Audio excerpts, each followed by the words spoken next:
خدا نے مودت اہل بیت کو واجب کیوں کیا؟ کیونکہ زندگی کا راز محبت ہے. یعنی اگر آپ زندگی سے محبت نکال دو کچھ بچتا ہی نہیں، کچھ نہیں بچتا. ہماری پوری زندگی کی ڈائریکشن کیا ہے؟ محبت ہے. مثلا فَإِنَّمَا تُوَلُّوا فَثَمَّ وَجْهُ اللَّهِ، جہاں بھی چہرہ کرو خدا ہے. لیکن کہا کہ جب نماز پڑھو تو چہرے کو کس کی طرف کرو؟ کعبے کی طرف کرو. مطلب سارے مسلمانوں کی قلوب کی ڈائریکشن کیا ہو؟ اللہ کا گھر ہو. مطلب قلوب کی ڈائریکشن محبت پروردگار عالم ہو. کبھی کبھی یہ ہوتا ہے کہ بندے کا ماتھا کعبے کی طرف ہوتا ہے، دل شیطان کی طرف ہوتا ہے، تو اس نماز کا کوئی فائدہ نہیں ہے. اصل ہے قلب میں اگر محبت ہو. یہ ڈائریکشن تو ایک ظاہری اشارہ ہے کہ اے مسلمان، چاہے شیعہ ہے چاہے سنی ہے، دنیا کے کسی بھی کونے میں ہو، اتحاد پیدا کرو محبت کے اعتبار سے کہ تمہارے قلوب کی ڈائریکشن پروردگار عالم کا گھر ہونا چاہیے.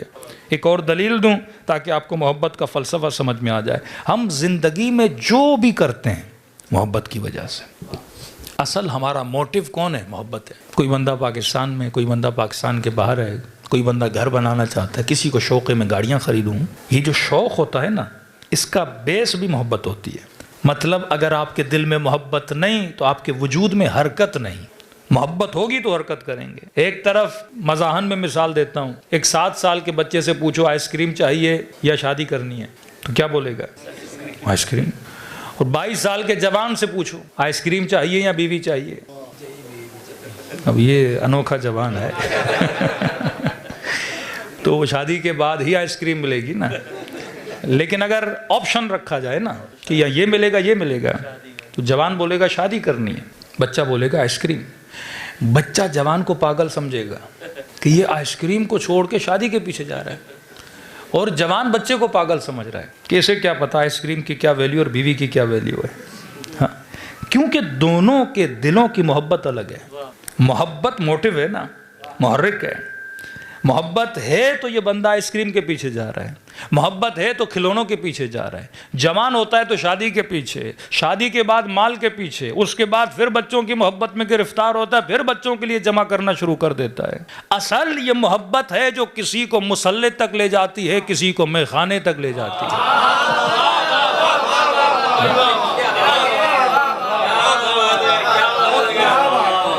آپ کا محرک اصل میں محبت ہے. جس کی محبت آئے گی آپ اسی کے پیچھے لگو گے. محبت علی کی ہے تو بندہ علی کے پیچھے. قصور مسلمان کا نہیں ہے، مسئلہ محبت کا ہے. تبھی خدا نے کہا کہ میں محبتوں سے تجھے نہیں روکتا، میں شروع میں بتا رہا ہوں کہ محبت کا چناؤ اچھا ہونا چاہیے.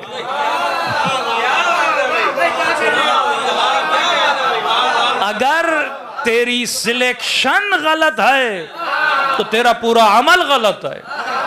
اگر تیری سلیکشن اچھی ہے تو تیرا عمل بھی اچھا ہے. دیکھیے بھائی، جمہوریت میں آج کل تو یہ مثالیں بھی بہت ذہن میں آ جاتی ہیں. 1.5 سال سے جو پاکستان کا مسئلہ چل رہا ہے، تو آج تک یہی بحث ہے کہ سلیکشن ہوگی یا الیکشن ہوگا. تو سارا ڈیپینڈ ہے. سلیکشن غلط تو ملک کا ستیہ ناش، سلیکشن صحیح تو ملک بھی اچھا. تو ایک پاکستان میں اگر سلیکشن اچھی نہ ہو تو ملک کا نظام بگڑ جاتا ہے، اور اسلام میں اگر سلیکشن اچھی نہ ہو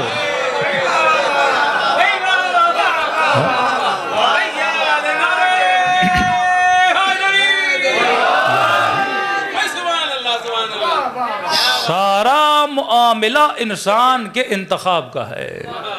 تو خدا شروع سے بتا رہا ہے. دوسری ایک دلیل آپ کو دوں، کیونکہ محبت راز بشر ہے، تبھی خدا کہتا ہے وَلَنَبْلُوَنَّكُمْ بِشَيْءٍ مِّنَ الْخَوْفِ وَالْجُوعِ. اللہ امتحان بھی محبتوں کا لیتا ہے. بندہ روتا محبت کی وجہ سے، گڑ گڑاتا محبت کی وجہ سے. خدا نخواستہ جوان کو کسی غلط شخص سے محبت ہو گئی. میں نے زندگیاں تباہ ہوتے ہوئے دیکھی ہیں. پہلے پتہ نہیں لگتا، شکار ہو گیا محبت کا، زندگی تباہ ہو جاتی ہے. کوئی مال کی محبت کی وجہ سے، کوئی شہرت کی محبت کی وجہ سے، کوئی مقام کی محبت کی وجہ سے. ہاں، یہ محبتیں ہیں جو بندے کو تباہ کرتی ہیں. لیکن خدا نے رأس المحبہ اگر کسی چیز کو رکھا، وہ مودت اہل بیت کو رکھا. یہ وہ محبت ہے جو بندے کو بگڑنے نہیں دیتی. دوسرا سوال آپ سے کروں، مومنین اکثر کربلا جاتے ہیں، 40 میں ہمیں بہت سننے میں آتا ہے، کہتے ہیں کہ کربلا مومن کی جنت ہے، کربلا مومن کی جنت ہے۔ اب میں لفظوں کو دہرانے کا عادی نہیں ہوں، میں ہر بات پہ سوال کرنے کا عادی ہوں، تو آپ سے سوال یہ ہے کہ مومن کی جنت کربلا کیوں ہے؟ اصلاً کربلا ہے کیا یا جنت ہے کیا؟ کیا آپ یہ بولتے ہو کہ کربلا مومن کی جنت ہے؟ جنت کسے بولتے ہیں؟ قرآن تو یہ بولے جنت میں حوریں، جنت میں غلما، جنت میں ہریالی، جنت میں دودھ کی نہریں، جنت میں شہد کی نہریں، جنت میں آسائش، جنت میں تکیے، جنت میں جو پوچھا جائے وہ بندے کو چیز مل جائے۔ اور تعجب کا عالم یہ ہے کہ بندہ کربلا کی سرزمین پہ اترا، 3 دن مشی کی، پاؤں میں چھالے پڑ گئے، گھٹنوں میں بل پڑ گئے، بندہ تھکا ہوا ٹوٹا ہوا پسینے کا عالم ہے، اتنی تکلیف اٹھانے کے بعد بھی بولے کہ کربلا مومن کی جنت ہے۔ تو کیا جنت تکلیف کا نام ہے؟ جنت پاؤں کے چھالوں کا نام ہے؟ جنت بدن کی تھکاوٹ کا نام ہے؟ ارے کربلا میں تو کوئی نہریں نہیں، کربلا میں تو کوئی غلما نہیں، کربلا میں تو شہد کی نہریں نہیں، پھر کیوں بولتے ہو کہ کربلا مومن کی جنت ہے؟ تو ایک مومن نے سوچ کے یہ بولا کہ مولانا، ساری تھکاوٹوں کے بعد جب بین الحرمین سے گزرنا ہوا اور نگاہ حسین کے روزے پہ پڑی تو ایسا سکون ملا، اسی سکون کی وجہ سے ہم بولتے ہیں کہ کربلا مومن کی جنت ہے۔ تو پتہ چلا سارا مزہ ہے سکون میں، اصل مزہ ہے سکون۔ بندہ بیمار ہے، ہاسپٹل میں ایڈمٹ ہے، جب آدمی بیمار ہو تو کسی چیز کے کھانے کا من نہیں ہوتا، اور آپ نے اچھے اچھے کھانے رکھے کا نہیں، دل نہیں کر رہا۔ مطلب کھانا بھی تب اچھا لگتا ہے جب سکون ہو۔ کئی لوگ بڑے بڑے محلوں میں ہوتے ہیں پر بے سکون ہوتے ہیں، کئی لوگوں کے اکاؤنٹس میں کروڑوں پڑے ہوتے ہیں پر سکون نہیں ہوتا، اور کچھ ایسے ہیں ہاتھ میں کچھ بھی نہیں، مصلی عبادت پہ بیٹھتے ہیں پر سکون کے عالم میں ہوتے ہیں۔ کہ علماء فرماتے ہیں یزید تخت پر بیٹھ کر بھی بے سکون تھا، اور سیدہ زینب کے ہاتھوں میں رسیاں تھیں پر سکون کے ساتھ کھڑی تھیں۔ اللہ کی سب سے بڑی نعمت کیا ہے؟ سکون ہے۔ کہ آواز آئی کہ حبیب ہم نے تمہارے دل پہ سکینہ کو نازل کیا، ہم نے تمہارے دل پہ سکون کو نازل کیا۔ اصل یہ نہیں کہ بندے کو دولت مل جائے، مال مل جائے، اولاد مل جائے، یا بیوی مل جائے، یا شادی ہو جائے تو سکون مل جاتا ہے۔ ہاں یہ ضرور ہے، ان چیزوں سے سکون ملتا ہے، پر عارضی سکون ملتا ہے۔ کئی لوگ ہیں تمنا ہوتی ہے فلاں گاڑی مل جائے، 2 مہینے کے بعد گاڑی کا سکون ختم ہو جاتا ہے، پھر کہتے ہیں اور بڑی سواری کے پاس جاؤں۔ یعنی تمنائیں دن بدن جنم لیتی ہیں، کہتا ہے یہ ملے گا تو سکون ملے گا، مل جائے تو سکون، پھر اگلی تلاش میں چلا جاتا ہے۔ گھر ملے گا تو سکون ملے گا، گھر لے لیتا ہے، پھر اگلی تلاش میں چلا جاتا ہے۔ تو اصل جو مزہ ہے وہ سکون میں ہے، تبھی بندہ مسلسل سکون کی تلاش میں رہتا ہے۔ اس چیز سے نہیں ملا تو نیکسٹ سٹیپ، اس چیز سے نہیں ملا پھر اگلی چیز کی تلاش میں ہوتا ہے۔ تو سوال یہ ملا کہ کربلا جنت ہے۔ جنت اس لیے ہے کیونکہ سکون ہے۔ سکون کس میں ہے؟ کہا کہ روضہ حسین میں۔ سکون کس میں ہے؟ کہا ذریعہ ابی عبداللہ الحسین میں۔ تو میں نے کہا میرا ایک چھوٹا سا سوال ہے، کیا ذریعہ امام حسین میں سب کے لیے سکون ہے یا صرف تیرے لیے سکون ہے؟ روضہ امام حسین کو دیکھنے کے بعد کیا بن سلمان کو بھی سکون ملتا ہے یا صرف تجھے ملتا ہے؟ اگر ذریعہ امام حسین میں سکون ہوتا تو سب کو ملتا۔ آپ یہ بولیں کہ ذکر علی میں سکون ہے، تو میں کہتا ہوں آپ کو سکون ملتا ہے، کچھ ایسے ہیں جو ذکر سنتے ہی اندر سے جل جاتے ہیں۔ تو پھر ذکر میں تو سکون نہیں ہوا نا۔ ایک مرتبہ میں یہ بولوں کہ پانی پیاس کو بجھاتا ہے، تو پانی شمر بھی پیے تو پیاس بجھے، علی والا بھی پیے تو پیاس بجھے نا۔ لیکن ذکر علی کا معاملہ تو یہ نہیں ہے، علی والا سنے تو چہرہ کھل جائے، مخالف سنے تو چہرہ بگڑ جائے۔ کچھ وہ جو مال گھر گاڑی بیچ کے بھی کہتے ہیں کربلا کی زیارت پہ جانا ہے، اور کچھ ایسے ہیں جو اپنے وجود میں بم باندھ کر حسین کے روزے کے دشمن بنے ہوئے ہیں۔ تو یہ کیا ماجرا ہے؟ کسی کو بتوں سے سکون ملے، کسی کو ذریعہ حسین سے سکون ملے۔ کوئی چرچ میں جاتا ہے تو سکون لیتا ہے، کوئی مسجد میں آتا ہے تو سکون لیتا ہے۔ سکون کا ریزن کیا ہے؟ مجھے امام کی ذریعے سے سکون مل رہا ہے، دشمن حسین کو سکون نہیں مل رہا۔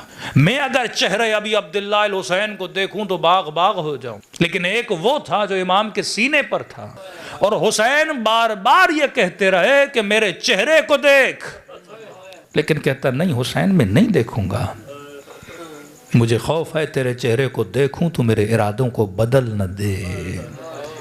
کچھ وہ ہیں جو تمنائے سیمائے حسین کر رہے ہیں، اور کچھ وہ ہے جو حسین کے سینے پہ سوار ہو کے گلو امام پہ خنجر چلا رہا ہے۔ یہ ماجرا کیا ہے؟ کسی کو شوق زیارت ہے، کوئی شوق قتل حسین رکھ رہا ہے، تو اصل سکون ذکر میں نہیں ہے، نہ زری میں ہے، نہ اس چاندی میں ہے، نہ اس گنبد میں ہے، نہ اس زمین میں ہے، سکون ہے محبت حسین میں۔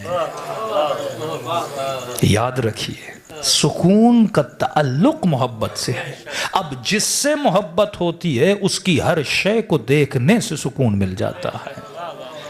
علی سے محبت ہے تو نام علی سنو گے تو سکون ملے گا۔ کسی کو کسی دنیا والے انسان سے محبت ہے تو اس کا نام سنے گا تو سکون ملے گا۔ لوگوں کے افیلیشن سیاسی پارٹیوں کے ساتھ ہوتی، اپنے لیڈرز کا نام سنتے ہیں تو سکون ملتا ہے۔ تبھی خدا نے شرط رکھی، بندے خدا یہ نہیں کہ تجھے سکون صرف عبادت میں مل رہا ہے تو فلاں دشمن کو مثلا خدا نخواستہ شراب میں سکون نہیں ملے گا، نشے میں سکون نہیں ملے گا، بت خانے میں سکون نہیں ملے گا۔ جس سے محبت کرے گا اس کے ساتھ بیٹھے گا تو سکون ملے گا۔ اگر کسی انسان سے محبت کی اس کی رفاقت میں سکون ملے گا، اگر خدا سے محبت کی تو اللہ کی ہم نوائی میں سکون ملے گا۔ تو اللہ نے شرط رکھی، سکون کا تعلق محبت سے ہے، تبھی شرط رکھ دی کہ بندے خدا جب محبت کرو تو یہ سوچا کرو کہ یہ نجس محبت ہے یا پاک محبت ہے۔ نجاست میں بھی کبھی کبھی انسان سکون کو تلاش کرتا ہے، لیکن ٹیمپریری سکون ہوتا ہے۔ ابدی سکون اگر چاہیے جو قبر کے دہانے تک تیرے ساتھ ہو، وہ عشق خدا کی محبت ہے، وہ عشق محمد اور آل محمد کی محبت ہے۔ یہ وہ محبت ہے جو کبھی پرانی نہیں ہوتی۔ ایران کے ایک ذاکر ہیں حمید علیمی، بہت اچھا ذاکر ہے، اس کا ایک فارسی شعر ہے، میں نے بڑے شاعروں کو بولا اس کا اگر ترجمہ اردو میں ہو تو بہت ہی۔ ایرانیوں کی ایک عادت ہے جب وہ اہل بیت سے ہم کلام ہوتے ہیں تو بڑے خودمونی ہوتے ہیں، مطلب بڑا فرینکلی بات کرتے ہیں۔ پاکستان میں پھر ایک ادب کا رشتہ بہت زیادہ ہے تو ہم اتنے فرینک نہیں ہوتے اہل بیت علیہ الصلوۃ والسلام سے، تو وہ امام حسین کو مخاطب کرتا ہے۔ اب حمید علیمی وہ ہے جو 13 سال سے نوحہ خوانی کر رہا ہے، اب اس وقت ایج کے اس حصے میں ہے کہ داڑھی اس کی سفید ہو چکی ہے، بال جھڑ چکے ہیں، تو امام حسین کو کہتا ہے حواست ہست، یعنی مولا حسین کیا آپ کی توجہ ہے میری طرف؟ امام کو کہتا ہے کہ مولا حواست ہست، کہ آپ کی توجہ ہے اپنے اس ادنا سے ذاکر کی طرف، کہ جب میں خود کو آئینے میں دیکھتا ہوں تو میرے بال سفید ہو گئے ہیں، مولا تیرا ذاکر بوڑھا ہو گیا ہے، لیکن جب میں تجھے دیکھتا ہوں مولا تو وہی حسین ہے جو بچپنے میں تھا۔ یعنی جو حسین میں بچپن سے سنتا آ رہا ہوں آج بھی حسین تو وہی ہے، لیکن مولا ذرا اپنے ذاکر کو دیکھ، یہ دن بدن بوڑھا ہوتا جا رہا ہے، یہ دن بدن فرسودہ ہوتا جا رہا ہے۔ تو ہر محبت ایک مقام پہ دم توڑ دیتی ہے۔ بچہ کھلونے سے محبت کرے گا، بڑا ہوگا وہ دم توڑ جائے گی، لیکن ایک محبت ہے جو بچپن سے ہماری ماؤں نے ہمیں عطا کی اور قبر کے دہانے تک یہ محبت ساتھ رہتی ہے، اور یہ محبت کبھی پرانی نہیں ہوتی، کیونکہ یہ فنا کا عشق نہیں ہے، یہ بقا کا عشق ہے۔ بقا کا عشق ہمیشہ باقی رہتا ہے۔